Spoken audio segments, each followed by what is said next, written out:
5% de rendement, c'est ce que vous pouvez obtenir aujourd'hui sur les free cash flow si vous investissez sur Accenture. Alors est-ce que c'est une valeur intéressante à mettre en portefeuille ou watchlist? On va regarder ça tout de suite. En premier lieu, on va aller regarder un petit peu la viabilité du business. En second lieu, on va aller questionner un petit peu son positionnement et sa valorisation. Et en dernier lieu et à la fin, je vais vous donner mon avis sur l'entreprise. Est-ce que c'est une entreprise intéressante à mettre en portefeuille ou en watchlist? Je vous rappelle que je ne suis pas analyste financier. Cette vidéo n'a simplement pour but analytique. Vous êtes responsable de vos pertes et de vos gains en bourse. Accenture, donc qu'est-ce que c'est? Je vais aller directement sur Wikipédia parce que c'est assez important. On est quand même sur 19 industries regroupées dans 5 operating groups. Donc on est à peu près sur une entreprise extrêmement diversifiée. Chaque entité représente en moyenne entre 10 et 20%. Donc on est sur la plus grosse, c'est produits de l'activité. Donc là on était en 2017. On a automobile, santé, sciences de la vie, biens d'équipement, distribution. On est aussi donc dans les médias et la technologie avec des opérateurs télécommunications, des câbles opérateurs, entreprises du secteur aéronautique, entreprises de loisirs, téléphonie, etc. Donc on est sur une entreprise très diversifiée. Aujourd'hui, qu'est-ce qui s'est passé sur cette entreprise? Alors on sait que voilà, en 2021, on a eu quand même une assez grosse intérêt pour cette entreprise et on a eu un PER à peu près à 42. Moi je vous conseille d'aller viser un petit peu sur ces entreprises qui ont donc des avantages concurrentiels. Je vous dirais de l'acheter à peu près en moyenne à 20 fois les bénéfices. C'est ce qu'à peu près on conseillerait. Vous voyez que le normal PE, donc c'est-à-dire à peu près sur ces 20 dernières années, le PER à peu près qu'elle ait eu, on est sur des alentours de 21. Donc aujourd'hui en termes de PER, on est à peu près sur du 26%. En termes de croissance, vous voyez qu'on est quand même sur une assez belle croissance. Maintenant, est-ce que cette croissance est interne ou externe? On va aller regarder ça un peu plus tard. On va aller regarder voilà par rapport à ces cash flows et on voit que en termes de valorisation par rapport à ces cash flows, on est sur 22 fois. Donc si aujourd'hui vous investissez sur Accenture, potentiellement vous ne surpayez pas l'entreprise, sauf si il y a peu voire pas de croissance. On leur dit qu'il y aurait assez peu de croissance. On voit que les analystes ont peu tendance quand même à se tromper sur 2 ans. Donc on est sur une entreprise qui devrait valoir à peu près à 20 fois les bénéfices sur 2 ans, 341 $. Aujourd'hui vous êtes à peu près à 312.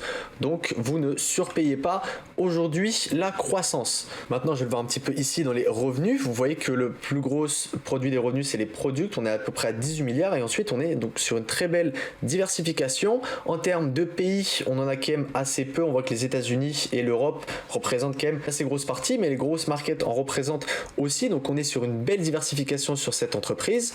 On va aller regarder un petit peu son compte de résultat. Est-ce qu'il augmente de manière intéressante? Effectivement, on voit qu'on a un revenu total qui a doublé de 2017 à 2023, étant donné qu'elle a clôturé son année 2023 en août.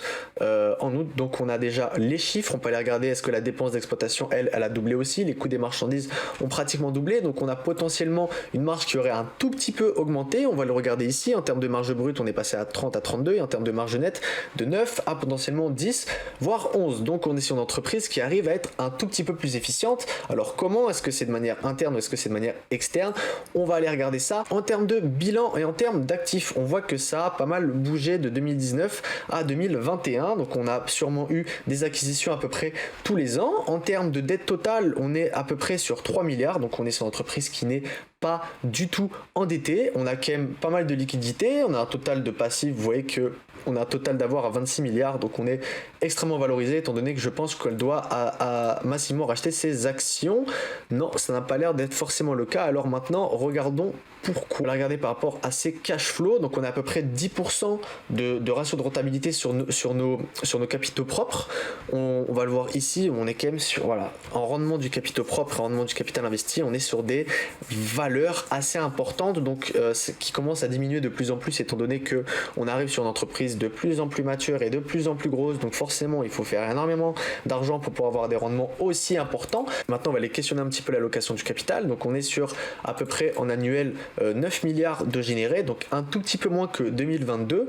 Maintenant, pourquoi est-ce que ici on a de l'acquisition, on a eu moins de dépenses d'investissement? Donc on va aller un petit peu questionner ça et voir si est-ce que il y a un capex de croissance ou pas. On va aller le voir ici en termes de dépréciation. Bon, on n'a pas celle de cette année. On va aller peut-être, on l'a quand même en semestriel.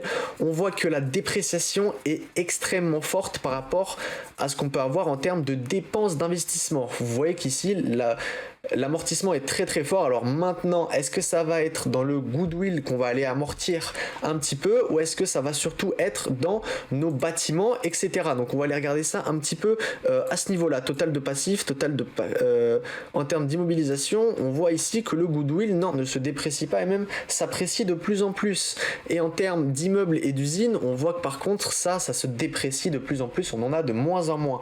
Alors pourquoi? Est-ce que c'est parce qu'on arrive à être de plus en plus efficient, donc on aurait des dépenses d'exploitation qui iraient de moins en moins loin, qui augmenteraient de moins en moins, et donc une entreprise qui pourrait être, comme je vous l'ai dit, plus efficiente, qui pourrait avoir des marges plus importantes? Ça, vous allez le regarder évidemment dans ce genre de rapport. Si on regarde ici, on est sur à peu près en 2022, donc 60 milliards de revenus, à peu près netbook de 71 milliards, un IPS à peu près à 10, et une marge d'opération à peu près à 15%. Pour une entreprise extrêmement diversifiée, c'est quand même assez intéressant, étant donné qu'on a pas mal de services, mais que le premier business qui nous rapporte le plus d'argent, ce sont des produits. Donc quelque chose avec les plus basses marges possibles. Maintenant, en termes de free cash flow, on est à 8.8 et en termes de sous-retourné aux shareholders, on est à peu près à 6.6.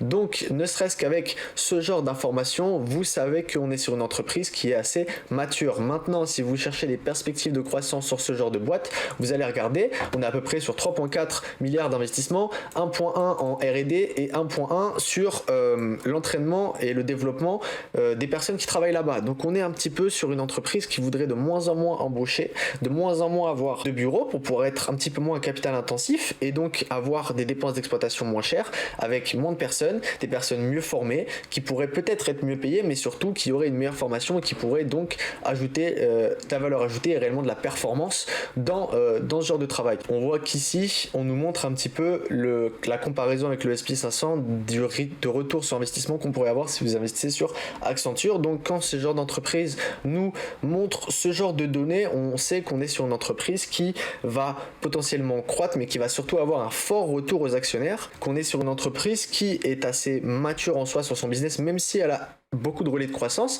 et ça, on pourra aller le voir, et surtout, vous devez aller le voir. On est à peu près sur 721 000 employés.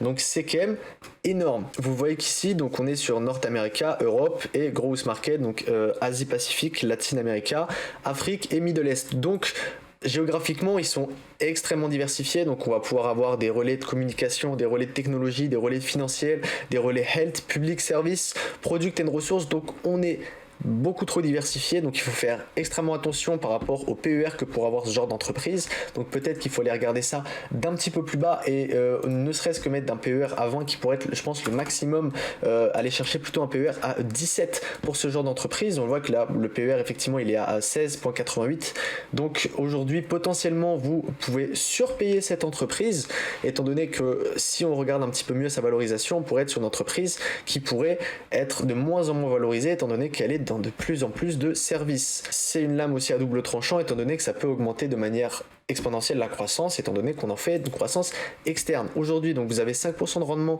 sur surtout les bénéfices nets que pourrait avoir cette entreprise, même si on sait que les free cash flows sont plus importants. Donc maintenant, vous pourrez avoir un rendement peut-être un peu plus important. On est sur une entreprise qui va plutôt avoir un retour immédiat de valeur et donc un rendement sur dividende assez faible, étant donné qu'on va avoir un rachat d'actions qui est massif et qui donc entre aussi dans la politique de retour au capital. Donc on est à peu près sur 5% de rendement entre achat d'actions et dividendes, étant donné qu'on est sur un PER quand même assez élevé, une entreprise qui continuerait à racheter ses stocks alors que ses bénéfices n'augmentent pas de manière relative, faudrait faire attention. Voilà. Si vous appréciez ce genre de vidéo, n'hésitez pas à mettre un like et vous abonner, et moi je vous dis à bientôt.